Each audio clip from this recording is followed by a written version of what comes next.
Hello viewers, welcome to my YouTube channel quick English in Bengali. তো আজকের এই ভিডিওতে আমি তোমাদের সাথে শেয়ার করবো একটা প্রসেসিং রাইটিং। এই প্রসেসিং রাইটিংটা অবশ্যই করে কিন্তু তোমরা তৈরি করবে, কারণ রিসেন্টলি আবার দেখা গেছে যে কোভিড বাড়ছে, তাই এই প্রসেসিং রাইটিংটা কিন্তু এখন ভীষণই ইম্পর্টেন্ট হতে পারে, যে মেকিং অফ মাস্ক। তাই তোমরা কিন্তু অবশ্যই করে এই নোটিসটা বলছি, এই প্রসেসিং রাইটিংটা তৈরি করো, কারণ এর আগে কিন্তু প্রসেসিং রাইটিং এই টপিকে কিন্তু আসেনি যে মাস্ক কীভাবে বানাতে হয়।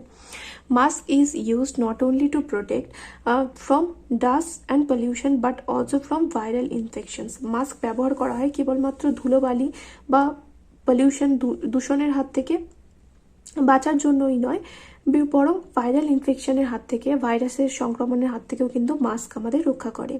The preparation of mask goes through the following stages. নিম্নলিখিত পদ্ধতিতে মাস্ক বানানো যেতে পারে, at first a piece of thin cloth and ropes are bought from the market. সবার প্রথমে কি করতে হবে, এক টুকরো মোটা কাপড় এবং সুতো বা দড়ি বাজার থেকে কিনে নিয়ে আসতে হবে। Then the cloth is cut into small pieces measuring 10 by 6 inch in a rectangular shape. তারপরে আয়তক্ষেত্রের আকার করে 10 by 6 আকৃতির দুটো টুকরো, মানে ছোটো ছোটো টুকরো করে কেটে নিতে হবে। Next the pieces are folded and sides are suede.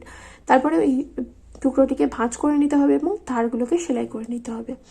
After that, তারপরে ropes are cut to make loops. তারপরে কি করতে হবে, দড়িগুলোকে কেটে ফেলতে হবে ইয়ার লুপস বানানো, মানে কানের পাশে যেহেতু ঝোলাতে হবে এগুলোকে, সেই লুপসগুলোকে হুক বানানোর জন্য। Now the loops are stitched with the clothes. তারপরে এই কাপড়ের সাথে লুপসগুলোকে সেলাই করতে হবে। At last extra cloth and thread are trim properly. সবশেষে কী করতে হবে, অতিরিক্ত কাপড় এবং সুতোগুলোকে ট্রিম করে দেবে, মানে ছাঁটাই করে দিতে হবে ভালোভাবে। Now the mask is ready to use. এখন এই মাস্কটি ব্যবহার করার জন্য তৈরি। আশা করি বুঝতে পারলে মাস্ক কীভাবে বানাতে হয়। একদমই কিন্তু কঠিন নয়, যে পয়েন্টসগুলো তোমাদের টেস্ট পেপারে দেওয়া ছিল সেই পয়েন্টের উপর ভিত্তি করে লিখে দিয়েছি। খুব একটা কিন্তু বড় হবে না, কারণ মাস্ক মেকিংয়ে আর কি তুমি এখানে এক্সট্রা লিখবে বলো।